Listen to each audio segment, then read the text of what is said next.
ka daw, Asin. Bilisan mo daw. Go! Go, Artie! Go! Don't touch me. I am protected by silent alarm.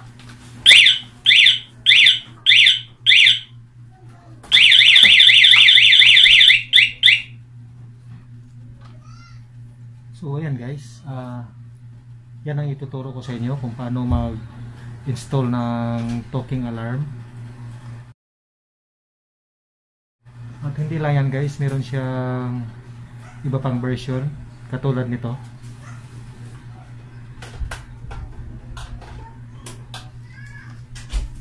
Katulad nito guys. At ayan guys, tatanggalin ko lang yung cover niya para maumpisahan na natin. Nahubaran ko na rin yung smash ko. Tinanggal ko muna yung mga wiring niya. At dito guys, dito ko nilagay yung sensor ng alarm. Ay pati dito yung sa gilid.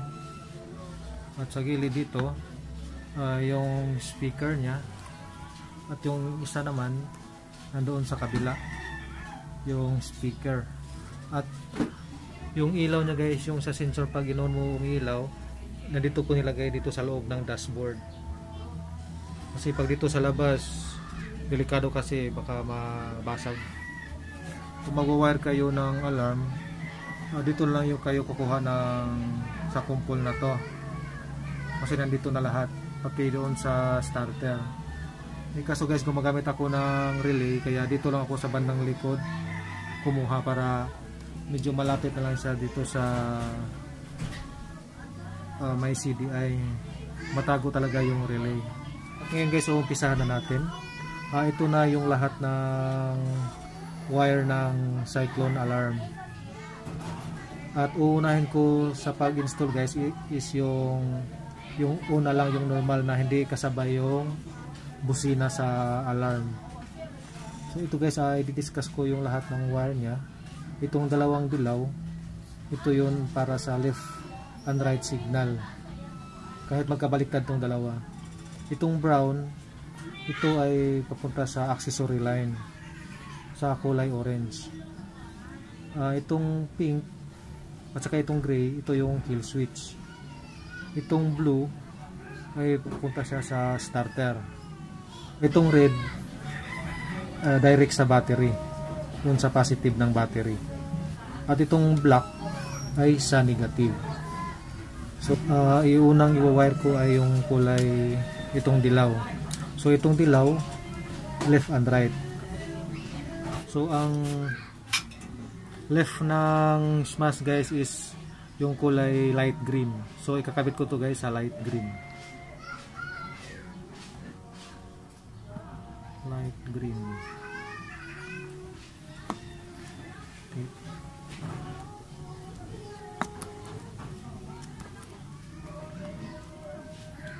Sunod naman is itong isang dilaw pa sa right. Ang wire na para sa right signal is kulay black, solid black, para sa right signal. Okay, solid black.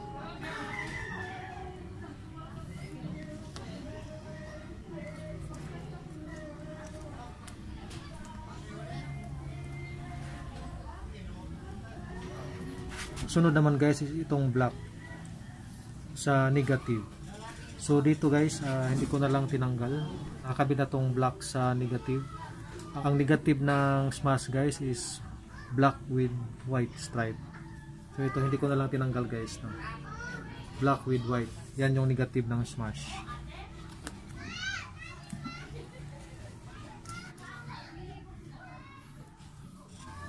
Susunod guys is red. So red to red lang tayo.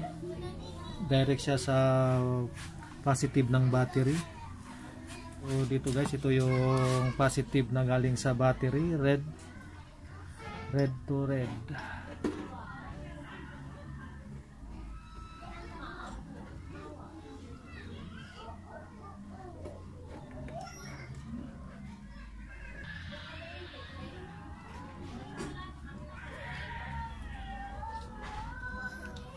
Susunod guys is itong blue. Itong blue guys is doon sa papuntang starter. So kung dito ako kumuha guys, nandito lang yung wire kaso wala. Pinagapang ko na lang muna papunta dito sa switch. Ito guys, ito dinugtungan ko na lang ng itong kulay gray. So ito, dito ko dinugtong guys sa kulay yellow with green. Ito yung sa push start, output ng push start. Kasi itong orange, ito yung accessory natin. Yung output guys, itong yellow with green. Ito yung sa starter guys, yellow with green. Susunod guys is brown. Brown guys is papuntang accessory line. At dahil gumagamit ako ng relay guys, so dito i-discuss ko na lang. Pero pwede naman na hindi kayo gumagamit ng relay, direct nyo na lang ito, yung brown dito sa accessory wire. So, pinutol ko yung accessory wire, yung wire na galing sa susian, ito galing to sa susian, ito yung kabila, ito yung papuntang CDI. Kinakabit ko sa number 30. So dito mo rin nilagay guys yung brown. Tapos yung kaputol na accessory wire guys is dito sa 87A dito. Pinagsama ko yung 86 at saka yung 30. No, 86 at 30 magkasama. Dito iko-connect yung accessory wire. Ito yung galing sa ignition switch kasabay yung sa brown. Sunod guys is itong kulay pink. So yung kulay pink guys, ito na yung pinaka kill switch natin. So ito yun na yung magti-trigger guys dito sa relay. Ito yung pinaka kill switch nya. So dito ko tinatap guys sa 85 yung kulay pink. So ito yung kill switch. So kung wala kayong relay guys, hindi nyo nagagamitin itong pink at hindi nyo napuputulin to. Itong brown ilalagay nyo lang sa orange, at ang gagamitin yung kill switch is itong kulay gray. Hindi nyo nagagamitin itong pink. At itong gray guys, itatap nyo dito sa pulser. Ito guys, ito galing sa yung galing sa doon sa stator. So huwag kayong magkabit guys ng kill switch sa ignition coil. So ayan guys, kompleto na yung unang pag-install natin ng alarm na hindi kasabay yung busina. Ititest na natin guys. I-clip ko muna to.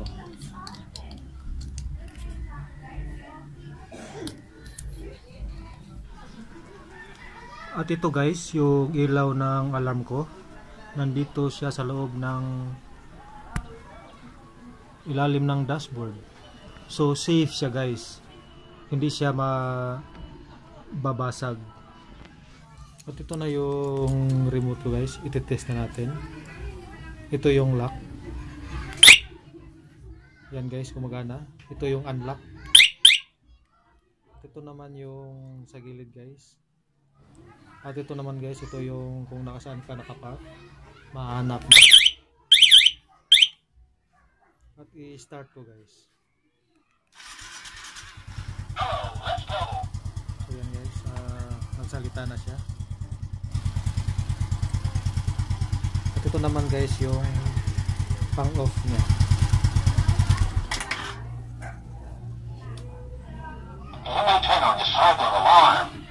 So yan guys, tingnan na natin dito yung sa gumagana ba yung likod. At yun guys, yan yung una, yung hindi sumasabay yung busina dito sa alarm. At ngayon naman guys is yung gagawin natin is yung sumasabay na yung busina dito sa alarm. Uumpisahan na natin yung pangalawang version. So dito guys, ang i-modify lang natin is itong dalawang wire. Itong kulay yellow, itong dalawang dilaw.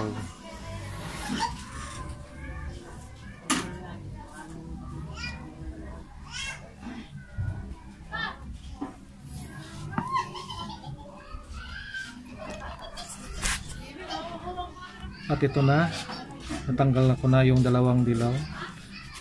At ito guys, para gumagana yung modification natin, kailangan natin na mahiwagang diode. At saka pala guys, kailangan din natin ng switch. Para kung gusto mong sumabay yung busina mo sa alarm, i-on mo yung switch. Pero kung ayaw mong sumabay, i-off mo yung switch. Uumpisahan na natin. So dito sa diode guys, kailangan natin to para gumagana yung dalawang left and right signal natin. Nagamit lang yung itong isang wire. So kailangan natin itong diode. Ang number nito guys is 1N4007.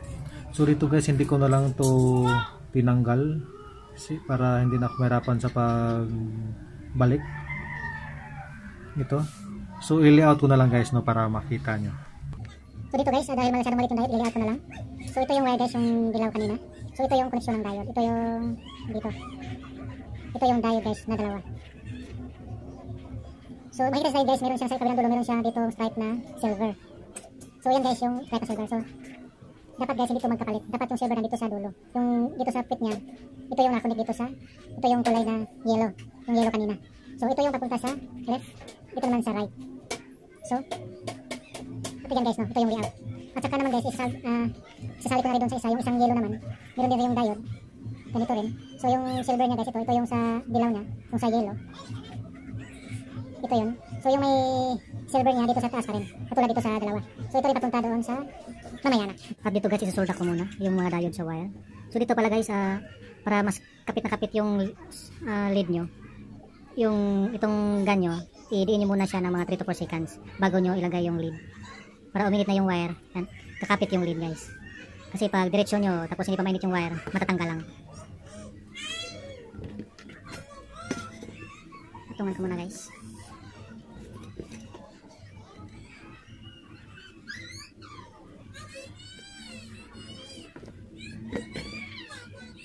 So yan guys, kapit na yung isa naman.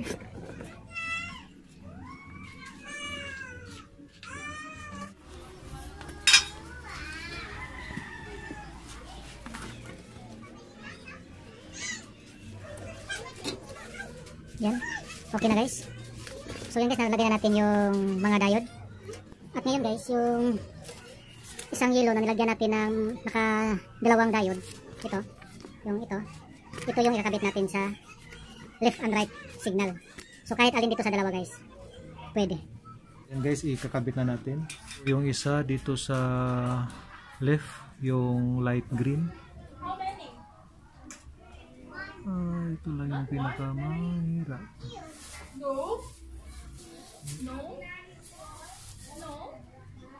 Yan, nakabit ko na guys. I-tape ko muna guys.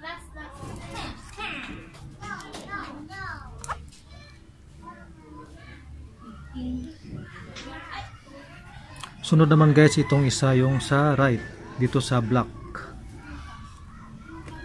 Ouch.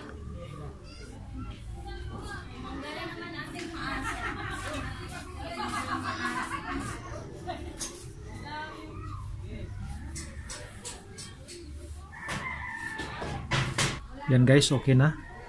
Tape ko muna. Ito pala guys, di ba sa ganitong masikip, mahirap mag-tape. Meron din akong i-share dito guys, kung paano. Ito guys, gamit ang mahiwagang wire, putol na wire. So dito guys, itong ano kahaba ng tape na ilalagay nyo, ito iputulin nyo at i-roll nyo dito. Yan. I-roll nyo lang, ganyan. Tapos, ito na yung gagamitin nyo guys dito sa pag-balot. Yan, ikot-ikot na lang kayo, hindi na kayo mahihirapan.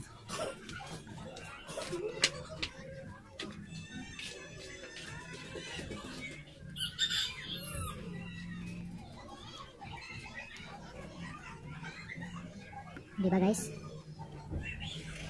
So yan guys, tapos na. So ang susunod guys is ito naman isa. Yung may isang diode. Ito. So ito yung dilaw. Ito yung may silver. Ito yung papunta doon sa busina. So ito na yung guys yung igagapang natin na papunta sa busina. So bago to dumating sa busina guys is dumadaan siya muna ng ito, yung sa switch. Ito, yung sa switch. Ito yung busina ko, may relay. Tanggalin ko muna guys.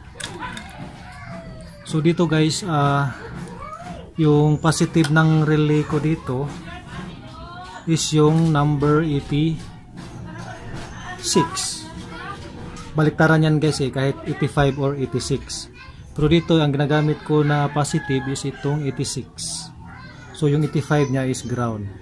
So ngayon guys, yung gagamitin natin na linya is itong 86 kasi ito yung positive. Ito yung positive trigger ng busina. So ito guys, dinugtungan ko siya ng wire papunta sa switch. Ito.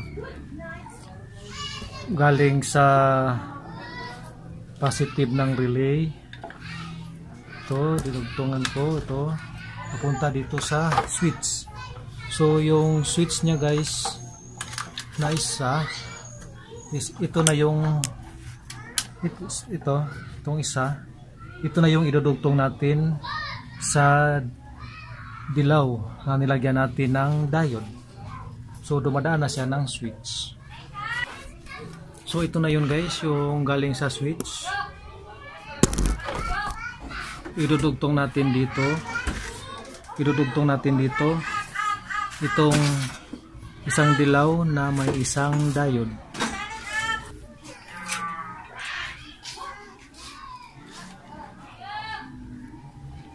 Nakumpleto na natin ang ikalawang version ng pag-i-install ng alarm.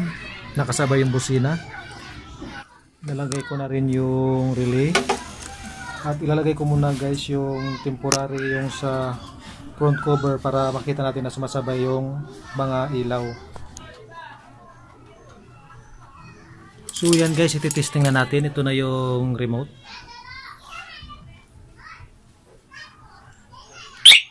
So yan guys, nag-a-alarm siya na hindi kasabay yung busina dahil naka-off yung switch. I-on natin yung switch guys. I-on natin yung switch. Guys, naka-on na yung switch. Try na natin guys. So yan guys, sumasabay na yung busina. Lock natin. Unlock. Try natin i-start guys. So yan guys, gumagana. Off guys. Ulit guys, no? Lock muna. Yun guys, yun yung lock. Try kong ipadyakan guys kung gumagana. Off ko guys. So yan guys, naka-unlock na. Try ko i-start guys.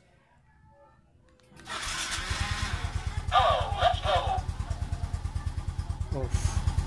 I-off ko. So ayun guys,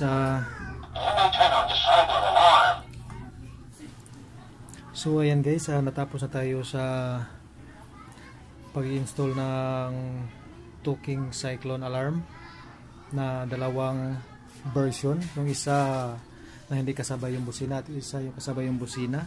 Sana may na ibahagi ako sa inyo. At sana guys, huwag kayong magsawa magsuporta sa channel ko. So that's it guys. Maraming salamat. At stay safe. Stay at home. Maraming salamat guys.